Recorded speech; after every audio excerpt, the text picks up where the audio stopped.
May 27th. Saint Mary Magdalen of Pazzi. Saint Mary Magdalen of Pazzi, of an illustrious house in Florence, was born in the year 1566 and baptized by the name of Catherine.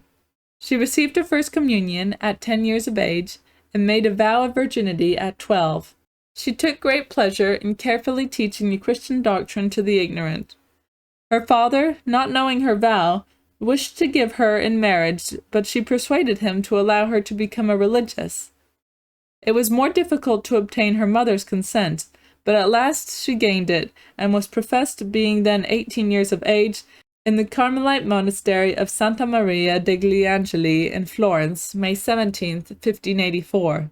She changed her name Catherine into that of Mary Magdalene on becoming a nun, and took as her motto to suffer or die, and her life henceforth was a life of penance for sins not her own, and of love of our Lord, who tried her in ways fearful and strange.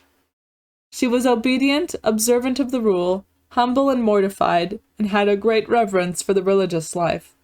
She loved poverty and suffering, and hungered after communion. The day of communion she called the day of love. The charity that burned in her heart led her in her youth to choose the house of the Carmelites, because the religious therein communicated every day. She rejoiced to see others communicate, even when she was not allowed to do so herself, and her love for her sisters grew when she saw them receive our Lord. God raised her to high states of prayer, and gave her rare gifts, enabling her to read the thoughts of her novices, and filling her with wisdom to direct them aright. She was twice chosen mistress of novices, and then made superioress, when God took her to himself, May 25th, 1607.